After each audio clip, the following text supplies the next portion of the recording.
Hi guys, welcome back to Learning English and Literature. In this video, I'll be doing a line-by-line analysis of the poem The Pulley by Judge Herbert. I love Judge Herbert. He's a metaphysical poet, always talking about God, like his love poem, Love 3. His poems are always simple and the themes are very deep. Before we start dancing, I have some questions for you all. Why do you serve God? Why do you go to church? Why do you pray in the mosque? You'll find all these answers in the poem in a jiffy. Before I begin the line-by-line analysis of the poem, let me first lay down the foundations. Now, there are features of metaphysical poems. Features, that means it must include characters, the poem must include characters, and the poem must also include dialogues. Sometimes the poems use symbols. Now, we know the pulley is a machine, and this is what it does.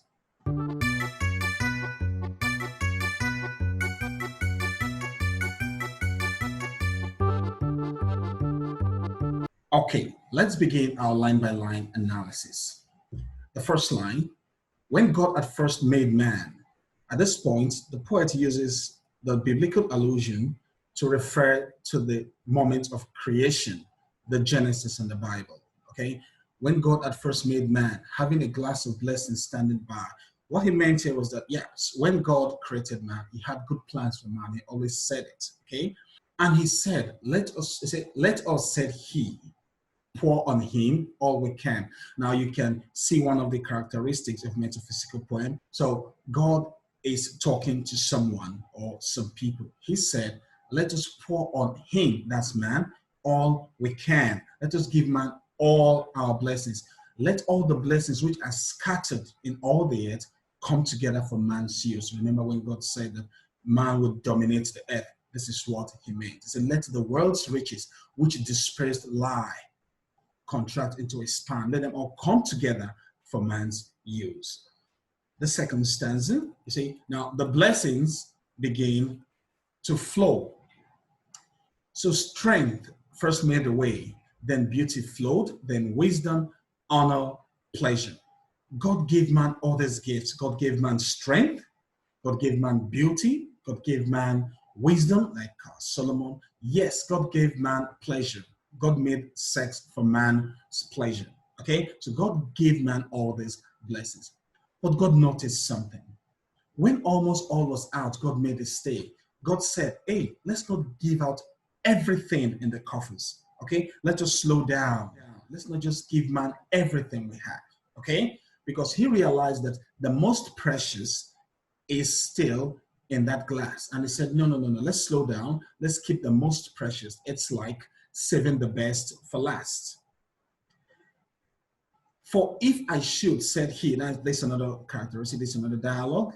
For if I should, said he, now God is still talking, bestow this jewel. You see, the last thing in the glass, he described as a jewel. That means that thing is precious. If I give man this most precious gift, he would adore my gifts instead of me. That's very correct. If I give man everything, man will not pay attention to me anymore. Man will worship those gifts instead of me, and God is right. You see, today, people who have everything believe they don't need God. Like our scientists, most of them believe there is no God. They believe they can do anything. They believe they can even create life. That's why they went ahead to start cloning people. Actually, they cannot create life. The only person that can create life is God. Now, let's go back to this. If I give man all these gifts, man would adore the gifts instead of me and rest in nature, not the God of nature. Man will adore nature instead of the God, the creator. And God said, so both should losers be. Of course, if I give man that precious gift right now, man will ignore me and worship those gifts. I will lose, and man will also lose. Now, how will man lose? Man will lose his soul in hell, because vanity upon vanity is vanity. And God will also lose his precious creation, man, to the devil. Okay? So it was tactical, keeping the most precious gift, because he knows man will misuse it. That was very, very wise of God. God went ahead to say, Yet let him keep the rest. Yes, let him have all the rest blessings, the pleasure, the honor, the beauty, the strength. But while keeping those blessings, they will still hunger for more. Of course, remember what the economists say. Human wants are insatiable. So even if you give man everything, they will still want more. Let him be rich and weary. Yes, let the rich, of course, you've heard that the rich also cry. Okay, let him be rich and weary. That at least, if goodness leave him not. Now, if you have everything, if you are rich, you will come to God because you are righteous, you're seeking him. But if you do not want to go to God because you're righteous, you will go to God when you experience suffering. Let him be rich and be weary. Yes. If you are rich, there are some certain afflictions on this earth that you can just escape from. Because of those weariness, you will come to him. For example, if righteousness does not bring man close to God, let suffering, let poverty, let disease, let war, let COVID-19 draw men to God. Okay? If goodness lead him not, yet weariness may toss him to my breast. You can see God wants us, God wants man to come to him because he knows that we cannot do it alone. Back to that question. Why do you serve God? Why do you go to church? Why do you pray in the mosque? It's because we need something from God. And God is pleased, is always happy when we come to him to ask.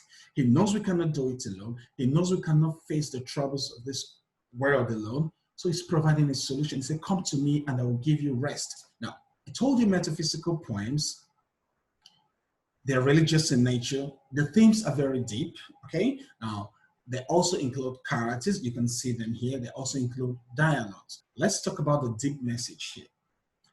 God wants man to come close to him. One of the devices he used in explaining this theme is the pulley, the symbol of the pulley. Now, this is where the symbology, one of the features of metaphysical poem, comes in. God is up, we are down, and God is pulling us close to him. God wants us to come close to him. So this is a very simple poem, but the themes are very deep.